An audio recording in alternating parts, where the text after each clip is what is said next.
Introduction. Hey Pinky, let's go back. I have to study. No, wait. Come, I will show you something. What? Say something loudly. Pinky! Wow, what is this? This is called the echo. Echo? Interesting. Yes, echo of the sound. Do you want to know more about this? Yes. Yes, please tell me. Come, today I will tell you everything about sound. Objectives.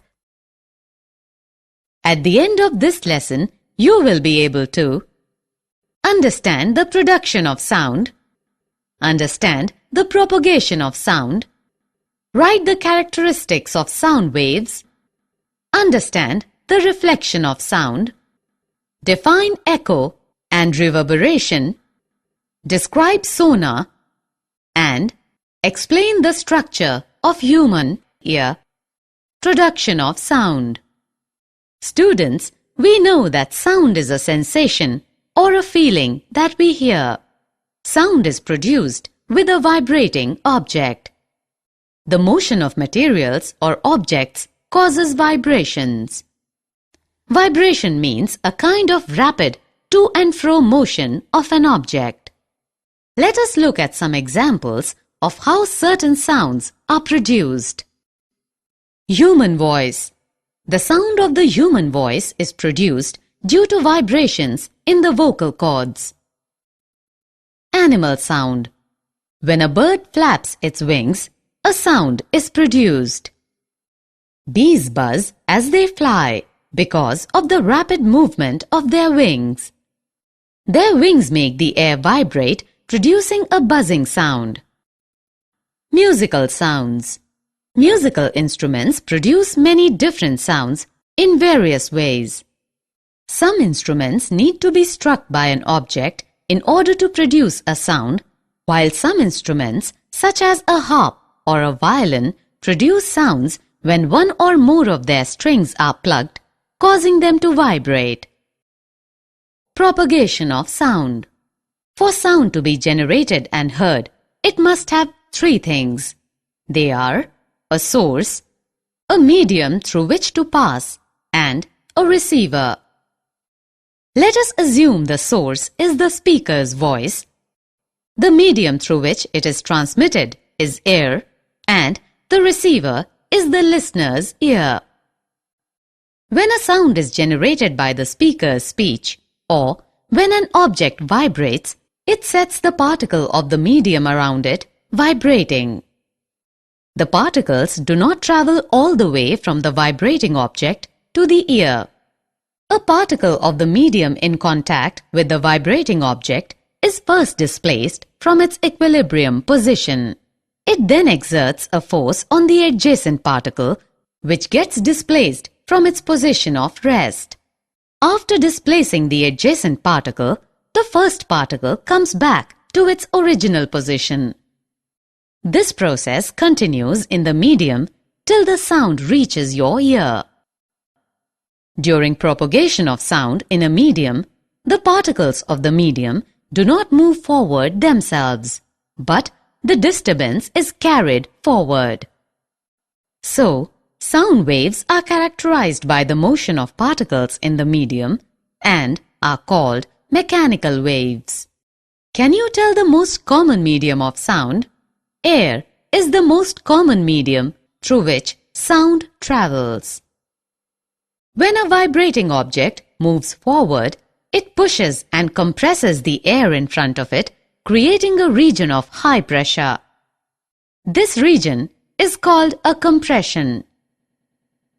And when the vibrating object moves backwards, it creates a region of low pressure called rarefaction. The compressions are regions of high air pressure, while the rarefactions are regions of low air pressure. Look at this image. It shows a sound wave created by a tuning fork and propagated through the air in an open tube. These are the regions of compression, and these are the regions of rarefaction. Sound needs a medium to travel.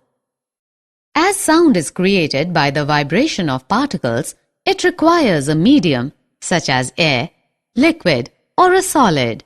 But how can we prove that it needs medium to travel? Let's see. Look at this figure. Here, an electric bell is suspended inside an airtight glass bell jar connected to a vacuum pump. As the electric bell circuit is completed, the sound is heard. Now, if we slowly remove the air from the bell jar by using a vacuum pump, the intensity of sound goes on decreasing and finally no sound is heard when all the air is drawn out. We would be seeing the hammer striking the gong repeatedly. This clearly proves that sound requires a medium for its propagation. Sound waves are longitudinal waves. A wave in which the particles of the medium vibrate back and forth in the same direction in which the wave is moving is called a longitudinal wave. Longitudinal wave can be produced in all the three mediums: solids, liquids, and gases. Sound waves are longitudinal because the direction of vibration of the particles is parallel to the direction of wave. When a sound wave passes through air, the particles of air vibrate back and forth parallel to the direction of sound wave. Thus, when a sound wave travels in the horizontal direction, then the particles of the medium also vibrate back and forth in the horizontal direction, but parallel to the direction of sound. For example, the waves produced in air when a violin wire is plugged are longitudinal waves. There is also another type of wave called a transverse wave. A transverse wave is the one in which the individual particles of the medium move about their mean positions in a direction perpendicular to the direction of wave propagation. Characteristics of a sound wave. A sound wave can be described by three basic qualities, that is, its frequency, amplitude, and speed. The number of times the wavelength occurs in 1 second is called frequency. It is measured in kilohertz or cycles per second. The faster the sound source vibrates, the higher the frequency. Higher frequencies are interpreted as a higher pitch.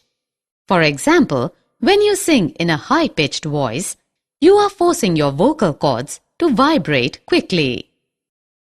Thus, a high-pitched sound corresponds to more number of compressions and rarefactions passing a fixed point per unit time. Objects of different sizes and conditions vibrate at different frequencies to produce sounds of different pitch. It is usually represented by a Greek letter nu. Its SI unit is Hertz. We know that compressions are the regions where particles are crowded together and represented by the upper portion of the curve.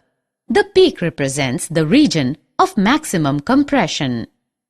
Thus, compressions are regions where density as well as pressure is high. Rarefactions are the regions of low pressure where particles are spread apart and are represented by the valley, that is, the lower portion of the curve. A peak is called the crest and a valley is called the trough of a wave. The distance between two consecutive compressions or two consecutive rarefactions is called the wavelength. The wavelength is usually represented by a Greek letter lambda. Its SI unit is meter, m. The time taken by two consecutive compressions or rarefactions to cross a fixed point is called the time period of the wave. It is represented by the symbol t. Its SI unit is second. Frequency and time period are related as nu is equal to 1 upon t. The strength or power of a wave signal is called its amplitude, or the height of the wave when viewed as a graph is the amplitude. The loudness or softness of a sound is determined basically by its amplitude. The amplitude of the sound wave depends upon the force with which an object is made to vibrate. Speed. The speed of sound is defined as the distance with which a point on a wave, such as a compression or a rarefaction, travels per unit time. We know that speed, u is equal to distance upon time, which is equal to lambda upon t. Here, lambda is the wavelength of the sound wave. It is the distance travelled by the sound wave in one time period of the wave. Thus, u is equal to lambda into nu. That is, speed is equal to wavelength into frequency. Speed of sound in different media. The speed of sound depends on the material through which it's passing. It is greater in solids than in liquids or gases because the molecules in a solid are closer than in a liquid or gas. In this table, you can find the speed of sound in different media at 25 degrees Celsius. Reflection of sound. Like light, sound also gets reflected at the surface of a solid or liquid. The reflection of sound follows the same laws as for reflection of light. Angle of incidence is equal to the angle of reflection. The incident wave, reflected wave and the normal lie in the same plane. Sound waves can be reflected by large, hard, smooth, vertical and faraway surfaces. Example, walls, buildings and cliffs. Echoes are produced by the reflection of sounds from such surfaces. The sensation of sound persists in our brain for about 0.1 second. To hear a distinct echo, the time interval between the original sound and the reflected one must be at least 0.1 second. If we take the speed of sound to be 344 meter per second at a given temperature, say 22 degrees Celsius in air, the sound must go back to the obstacle and reach back the ear of the listener on reflection after 0.1 second. Hence, the total distance covered by the sound from the point of generation to the reflecting surface and back should be at least 344 meter per second into 0.1 second is equal to 34.4 meters. Thus, for hearing distant echoes, the minimum distance of the obstacle from the source of sound must be half of this distance, that is 17.2 meters. This distance will change with the temperature of air. Echoes may be heard more than once due to successive or multiple reflections. Reverberation. The repeated reflection that results in this persistence of sound is called reverberation. A reverberation is perceived when the reflected sound wave reaches your ear in less than 0.1 second after the original sound wave. For example, a sound created in a big hall will persist by repeated reflection from the walls until it is reduced to a value where it is no longer audible. Let's now solve a problem. A person shouts near a cliff and hears the echo after 5 seconds. What is the distance of the cliff from the person if the speed of the sound, v, is taken as 300 meters second raised to the power minus 1? Given that the speed of sound v is 300 meter second raised to the power minus 1. Time taken for hearing the echo, t, is 5 seconds. Distance travelled by the sound is equal to v into t, which is equal to 300 meter second raised to the power minus 1 into 5 seconds is equal to 1500 meters. In 5 seconds, sound has to travel twice the distance between the cliff and the person.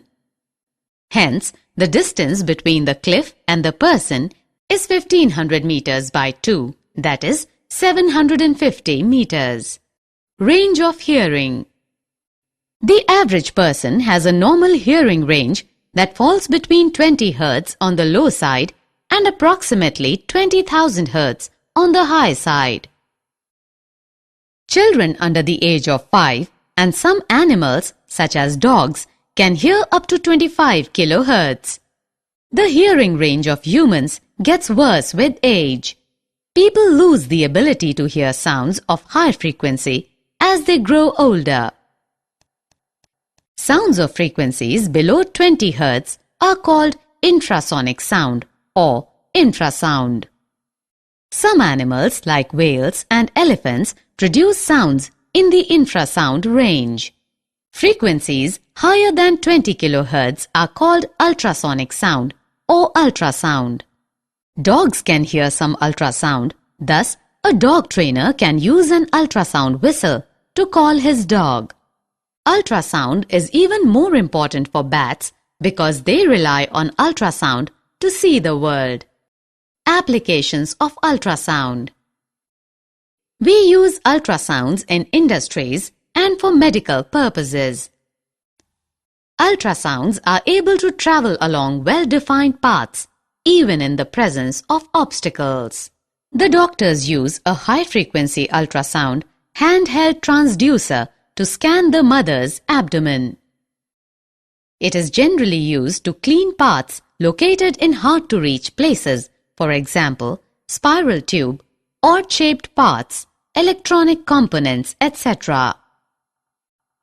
Ultrasounds can be used to detect cracks and flaws in metal blocks. Ultrasonic waves are allowed to pass through the metal block and detectors are used to detect the transmitted waves. If there is even a small defect, the ultrasound gets reflected back, indicating the presence of the flaw or defect. Ultrasound is used for echocardiography. In this, the ultrasonic waves are made to reflect from various parts of the heart and form the image of the heart. Ultrasound is also used to break small stones formed in the kidneys into fine grains. These grains later get flushed out with urine. Sonar. Sonar is the device that uses ultrasonic waves to measure the distance, direction, and speed of underwater objects. The word sonar stands for sound navigation and ranging. Sonar consists of a transmitter and a detector and is installed in a boat or a ship. The transmitter produces and transmits ultrasonic waves. These waves travel through water and after striking the object on the seabed get reflected back and are sensed by the detector. The detector converts the ultrasonic waves into electrical signals which are appropriately interpreted. The distance of the object that reflected the sound wave can be calculated by using echo ranging method. Let the time interval between transmission and reception of ultrasound signal be t and the speed of sound through seawater be v.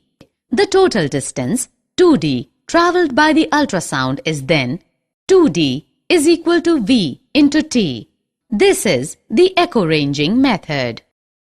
Structure of human ear. The ear consists of three basic parts: the outer ear, the middle ear, and the inner ear. Each part of the ear has a specific role in the task of detecting and interpreting sound. The outer ear is called pinna. It collects the sound from the surroundings. The collected sound passes through the auditory canal.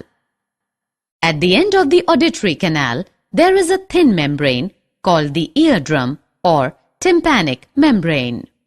The eardrum moves inward and outward as the compression or rarefaction reaches it. In this way, the eardrum vibrates. These vibrations are amplified by the three bones, namely the hammer, anvil, and stirrup in the middle ear. The middle ear transmits these vibrations to the inner ear. Inside the inner ear, the vibrations or the pressure variations are converted into electrical signals by the cochlea. These electrical signals are sent to the brain via the auditory nerve, and the brain interprets them as sound. Did you know? Heinrich Rudolf Hertz was born on 22nd February 1857 in Hamburg, Germany, and educated at the University of Berlin. He confirmed J.C. Maxwell's electromagnetic theory by his experiments. He laid the foundation for future development of radio, telephone, telegraph, and even television. He also discovered the photoelectric effect, which was later explained by Albert Einstein. The SI unit of frequency was named as Hertz in his honor. Hearing aid. People with hearing loss may need a hearing aid. A hearing aid is an electronic, battery-operated device. The hearing aid receives sound through a microphone. The microphone converts the sound waves to electrical signals. These electrical signals are amplified by an amplifier. The amplified electrical signals are given to a speaker of the hearing aid. The speaker converts the amplified electrical signal to sound and sends to the ear for clear hearing. Summary. Let us summarize what we have learned. Sound is produced due to vibration of different objects. Sound travels as a longitudinal wave through a material medium. Sound travels as successive compressions and rarefactions in the medium. Sound cannot travel in vacuum. The distance between two consecutive compressions or two consecutive rarefactions is called wavelength, lambda. The time taken by the wave for one complete oscillation of the density or pressure of the medium is called the time period, t. The number of complete oscillations per unit time is called the frequency, nu is equal to 1 upon t. The speed u, frequency nu, and wavelength lambda of sound are related by the equation u is equal to lambda into nu. The speed of sound depends primarily on the nature and the temperature of the transmitting medium. The law of reflection of sound states that the directions in which the sound is incident and reflected makes equal angles with the normal to the reflecting surface, and the three lie in the same plane. For hearing a distinct sound, the time interval between the original sound and the reflected one must be at least 0.1 second.